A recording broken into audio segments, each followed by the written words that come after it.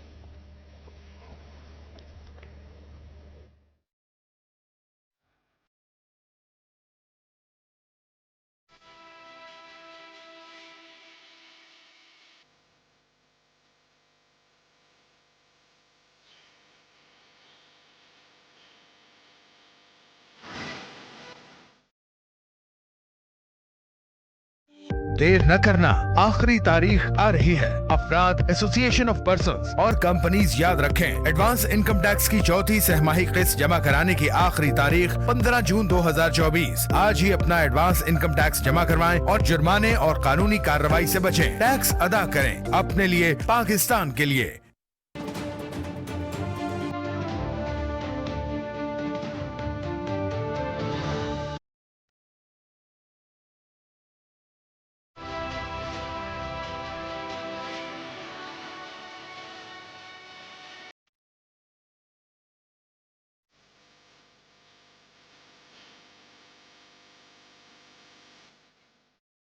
Welcome back ناظرین. سلیم شاہ,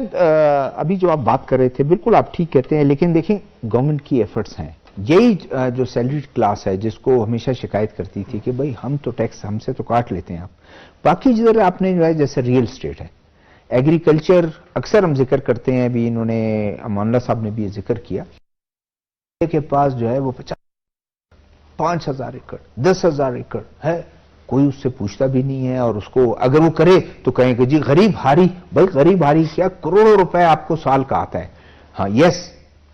5 ایکڑ والا 10 ایکڑ والا چلیں اس کو آپ چھوٹ دے دیں, اس کو بلکہ سہولتیں بھی دیں. اسی طرح ریئل اسٹیٹ کا ہے, اربوں روپے سال کے کماتے ہیں. آپ اگر اس وقت چلے جائیں, کتنا بوم کیا پورے پاکستان میں, آپ چلے جائیں شہر سے نکلیں تو آپ کو اسکیمات یہاں انٹیریئر بلوچستان میں آپ دیکھیں, لولائی میں چلے جائیں, آپ کچلاق کی طرف چلے جائیں, اسر چلے جائیں, پورے پاکستان میں یہ ہے, لیکن ہمیشہ چھپاتے ہیں وہ ٹیکسز. تو گورنمنٹ نے اپنے طور پر جو آپ کہتے ہیں نا ٹیکسز, جو ان لوگوں کو پر تو اس کو اس طرف ڈائیورٹ کیا, یہ تو کوشش کی ہے. مطلب ڈائیورٹ کرنے کی ضرورت ہے, اس لیے کہ وہ بہت بڑے سیکٹر ہیں. ایگریکلچر دیکھیں نا, جیسے آپ نے کہا کہ کسی کے پاس 70,000 ایکڑ زمین ہے, کسی کے پاس جو ہے 80,000 ایکڑ زمین ہے. اب وہ اگر یہ کہے کہ میں ٹیکس نہیں دے سکتا یا غریب ہیں ہمیں یہ ہے کہ وہ اکثر یہی ہوتا ہے کہ وہ جو ہاری ہے اس کو وہ دے دیتے کہ جناب آپ زمین کاشت کریں. تو اب اس کے نام پہ اگر آپ کہتے ہیں کہ جی کہ یہ تو بہت غریب آدمی ہے, یہ تو پے نہیں کر سکتا, تو آپ تو پیچھے جو لوگ ہیں ان کی بات ہے. پھر یہ کہ ریئل اسٹیٹ جو ہے وہ پاکستان میں اس وقت میں سمجھتا ہوں کہ سب سے بڑا سیکٹر ہے جو کہ کمانے کا, اور اس کی وجہ سے اس ریئل اسٹیٹ سیکٹر کی وجہ سے 4% آپ کو پتا ہے, 4% ان کا کیلکولیٹڈ ہے, 4%. تو آپ یہ دیکھ لیں کہ ان کی وجہ سے تو زرعی جو آپ کی میں سمجھتا ہوں کہ زراعت بھی متاثر ہوگی, کیونکہ جو زمینیں ہیں, یہ کوئٹہ کو آپ دیکھ لیں, کوئٹہ کے آپ کے جو ارد گرد زمینیں تھیں جہاں پہ کاشت ہوتی تھی, گندم کاشت ہوتی تھی, مختلف سبزیاں کاشت ہوتی تھی, آج وہاں پہ جو ہے وہ بڑی بڑی عمارتیں بن رہی ہیں, وہاں پہ جو ہے ہاؤسنگ اسکیمیں بن رہی ہیں, اور لوگ جو ہیں اس میں دھڑا دھڑ جو ہے اپنی انویسٹمنٹ کر رہے ہیں. اشتہارات دیکھیں آپ, اشتہارات جو ہیں مختلف جو ریل اسٹیٹ کے سے متعلق ادارے ہیں یا ریل اسٹیٹ سے متعلق جو کام کرنے والے ہیں ان کے اشتہار دیکھیں کہ یہ موقع انویسٹمنٹ کرنے کا، آپ کے کاروبار کرنے کا. تو کاروبار ہے، گھر نہیں بنانا ہے یا آپ نے جو ہے نا کوئی دکان نہیں بنانی، آپ نے اس میں انویسٹمنٹ کرنا ہے. اور اسی وجہ سے آپ یہ دیکھیں کہ آپ کے ملک میں، ہمارے ملک میں جو ہے وہ ریل اسٹیٹ جو ہے قیمتیں بہت بڑی ہیں. غریب آدمی کی پہنچ میں نہیں ہے. ایک غریب آدمی جو ہے کسی بڑے ریل اسٹیٹ کے پروجیکٹ میں وہ نہیں لے سکتا. اور زیادہ تر آپ کے ملک میں جو غریب لوگ ہیں وہ ان کی کوشش یہ ہوتی ہے کہ اگر ان کے پاس کوئی پیسے ہوتے ہیں تو وہ کہتے ہیں کہ چلیں ایک چھوٹا گھر بنا لیں تاکہ ہم اپنا سر چھپا سکیں. باقی جو بڑے بڑے لوگ ہیں جو جن کا ہم نے ابھی ذکر کیا، چاہے وہ ریل اسٹیٹ کے لوگ ہیں چاہے وہ ایگریکلچر کے لوگ ہیں، وہ سب زمینیں خریدتے ہیں، زمینیں خرید کے اپنا کاروبار کرتے ہیں. تھوڑا سا میں اس میں ایڈیشن کرتا چلوں. یہ جو فائلر اور نان فائلر کا ایک ڈیبیٹ چل پڑی ہے اور گورنمنٹ نے جو ڈیسائیڈ کیا کہ جی فائلر ٹھیک ہے، اس پہ مختلف جس طریقے سے وہ اسٹیپ اٹھا رہے ہیں کہ سم بلاک کرنے ہیں تو فلا کرنا ہے تو ڈیفینیٹلی. اب اس میں جب دیکھا جائے کہ جی آپ نے ابھی ذکر کیا کہ جی ہماری اکانومی انڈاکومنٹڈ، جب آپ کی اکانومی ڈاکومنٹڈ ہوگی اس کو اس پیرائے پہ نہ دیکھیں کہ وہ ڈاکومنٹیشن کا مطلب یہ ہے کہ فیوچر میں آپ اپنے اکانومی پہ جو پلاننگ ہے، دیکھیں بڑا میجر ایشو آپ کے پلاننگ کا ہے. آپ پلاننگ تب کر سکیں گے جب آپ کے پاس ریئل ڈیٹا موجود ہو. جب ریئل ڈیٹا آپ کے پاس موجود نہیں ہے تو آپ کے جتنے بھی پلانز ہیں وہ ال چلے جاتے ہیں، وہ مس یوز ہو جاتے ہیں. تو یہ تھوڑا سا ایڈیشن میں کر رہا چلوں کہ اگر فائلر پہ آج زور دیا جا رہا ہے، definitely with the passage of time یہ سارا ہونا ہے اور انشاءاللہ ایک اوکے رہے گا. یہی میرا سوال، یہی میرا سوال اوکے رہے گا جو آپ نے اس کو ایڈ کیا. یہی چلے میں آپ کو سوال پھر اس کے بعد میں ان کی طرف آتا ہوں کہ دیکھیں نان فائلر کو تو بڑے عرصے سے وہ انسینٹیو بھی دے رہے تھے کہ بھائی آپ فائلر بن جائیں، آپ فائلر بن جائیں. آپ کے پاس 100 روپے آمدن ہے، لاکھ روپے آمدن ہے، 10 روپے آمدن ہے، کیوں ڈرتے ہیں؟ آپ بتا دیں کہ یہ میرا گھر ہے، یہ ایک پلاٹ میرے پاس ہے، ایک دکان میرے پاس ہے، یہ آپ کیوں ڈرتے ہیں؟ بینکوں میں لاکھوں روپے پتہ چل جاتا ہے جی. تھوڑا ابھی جو ایک ڈیبیٹ چلا کہ جی افغان جو شہری ہیں ان کے خلاف تو نہیں تھا، یہ انلیگل امیگرنٹ، بولا آپ کی اکانومی بڑھ جائے گی پاکستان. میں نے اب لوگ سوچتے تھے جو ماہر تھے اس کے معاشیات کے، وہ کہتے تھے کیا پاکستان کی اکانومی یہ چند لاکھ باہر جو ہے انلیگل امیگرینٹس پہ ہیں، تو پھر ایسا کریں کہ دوسرے ملکوں سے بھی لیں. جی دیکھیں جو بات میں نے کہی کہ جی فائلر صرف دیکھیں ایک شخص کو آپ فائل نہیں کر رہے ہیں بلکہ اس کے ارد کے جو وسائل موجود ہیں ان کو آپ فائل کر رہے ہیں. اور جب وہ وسائل فائل ہو جائیں گے تو اس کا فائدہ کیا ہے؟ وہ رورل اکانومی میں وہ پلاننگ کا ایک فیکٹر جو ہے نا، ایکوریٹ پلاننگ آپ کر سکیں گے. ریئل ڈیٹا اب ایک بہت بڑا ایشو جو ہے وہ جتنے بھی ہمارے انڈر ڈیولپڈ کنٹریز ہیں وہاں پہ ڈیٹا جو ہے ایک بڑا ایشو ہے. پچھلے دنوں میں ایک میٹنگ میں بیٹھا ہوا تھا، کوئی جرمن تھے، انہوں نے کہا کہ پاکستان میں ہمیں ڈیٹا جو ہے that's quite problem for us to collect the accurate data. اب جب آپ فائلنگ پہ چلے جائیں گے، دیکھیں یہ ہے ایک انڈر ڈیولپڈ کنٹریز میں ایک سلو پروسیجر ہوتا ہے. اس سلو پروسیجر میں آپ کے جتنے بھی ایسٹس ہیں وہ بھی آ جائیں گے. جب وہ ایسٹس آ جائیں گے، ایک بہت بڑا سیکٹر جیسے کہ میں نے پہلے کہا کہ ایگریکلچر سیکٹر ہے. جب ایگریکلچرسٹ جو ہے نا وہ فائلر بن جائے گا اور آپ کے پاس وہ جو ایسٹ اس کے پاس موجود ہے جو کہ اب تک چھپا ہوا ہے، جب وہ چھپا ہوا ہے تو ڈیفینیٹلی پھر آپ جس ڈگر پہ جانا چاہتے ہیں، جس اکنامک پاتھ وے پہ جانا چاہتے ہیں، وہاں پہ آپ جا نہیں سکتے ہیں. بیکاز آپ کے پاس جتنی ڈاکومنٹیشن ہے یا جو ایسٹس آپ کو ریفلیکٹ کیے جا رہے ہیں آپ کے، لیٹس سے یہ بجٹ سے پہلے economic survey of Pakistan release ہوا. اکنامک سروے آف پاکستان میں یہ کہا جا رہا ہے کہ جی جو آپ کا ریئل گروتھ، رائٹ، جو گروتھ ہے وہ اگر 3.6 پہ ہم سیٹل کرتے ہیں، this is due to certain reasons. وہ ریزنز کیا ہیں؟ ان ریزنز میں سے یہ ہے کہ آپ کے پاس ایکوریٹ ڈیٹا نہیں ہے جس کی وجہ سے آپ اس گروتھ ریٹ پہ نہیں جا سکتے ہیں. اب دوسری ایک بہت بڑا ایشو ہمیں جب ہم ریفلیکشنز کرتے ہیں اپنے ان تمام اعداد و شمار کا دنیا کو، جہاں پہ ہم نے جو ہے نا وہ لوگوں کو، ٹائم شارٹ ہے، میں بس اس کو کنکلوڈ کر رہا ہوں. دیکھیں ایک بہت بڑا جو ہے وہ ہم کہتے ہیں نا کہ ایک تھیوری ہے، اس کو کہتے ہیں بگ پش تھیوری. اب بگ پیوش تھیوری یہ کہتا ہے کہ جی اگر آپ اپنے اکانومی میں چینج لانا چاہتے ہیں تو آپ کو انویسٹمنٹ لانا پڑے گا. ملیشین ماڈل ہمارے سامنے ہے, ٹھیک ہے جی, بنگلہ دیش ماڈل ہمارے سامنے ہے, اب کسی حد تک جو ہے وہ انڈیا کا ماڈل ہمارے سامنے ہے. یہ وہ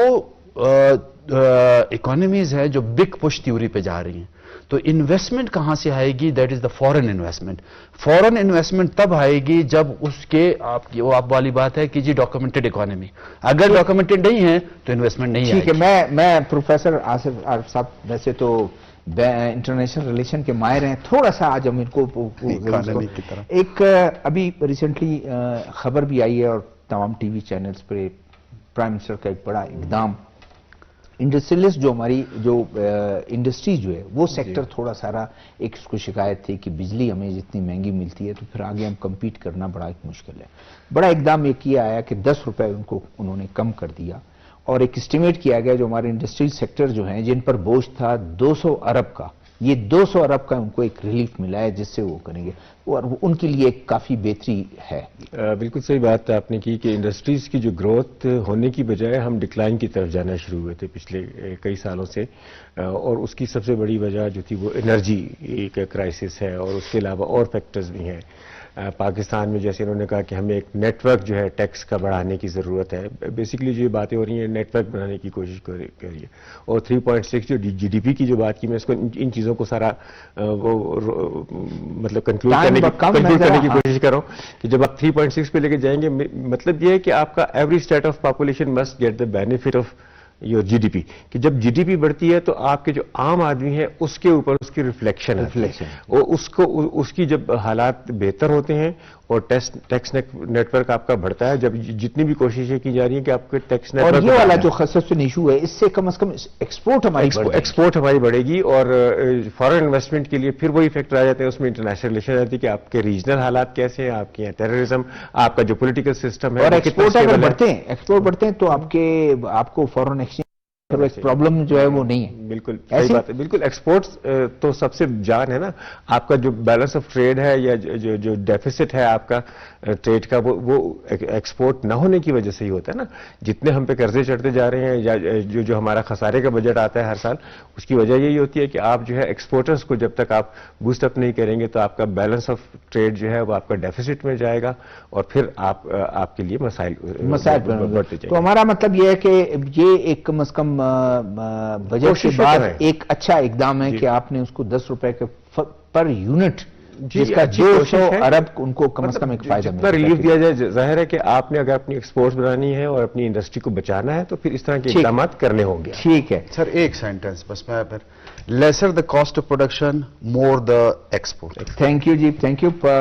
پروفیسر صاحب, آپ کا شکریہ. مان الدین صاحب آپ کا شکریہ. سلیم شاہد صاحب آپ کا شکریہ. ناظرین, ایک پرائم منسٹر نے پہلے یہ ایک وعدہ کیا تھا انڈسٹریل سیکٹر کے ساتھ کہ ہم بجلی کے ریٹ کو ہم ریوائز کریں گے, کچھ آپ کو ریلیف دیں گے جس سے آپ کی شکایت دور ہو جائیں گی, اور ہمارے ایکسپورٹ کو بڑھانے کا یہی ایک طریقہ ہے. یہ بھی ہم نے ڈسکس کیا, اس کے امپیکٹ آ سکتے ہیں. دوسرا ریونیو ٹارگٹ جو ہے, میرے خیال میں ریونیو ٹارگٹ جو سیٹ کیا ہے گورنمنٹ تو ڈٹرمن ہے پورا کہ ان کے ساتھ اس کو فالو کریں اور کوشش کریں کہ ان لوگوں کو جو ابھی تک ٹیکس کے نیٹ سے باہر تھے اور بالکل ان کو ایک چھوٹ دی گئی تھی, اس ریونیو کو اس طریقے سے بڑھائیں. اللہ کرے اس طرح ہو. آنے والے پروگرام تک شہزاد ذوالفقار کو اجازت دیجیے گا. اللہ حافظ.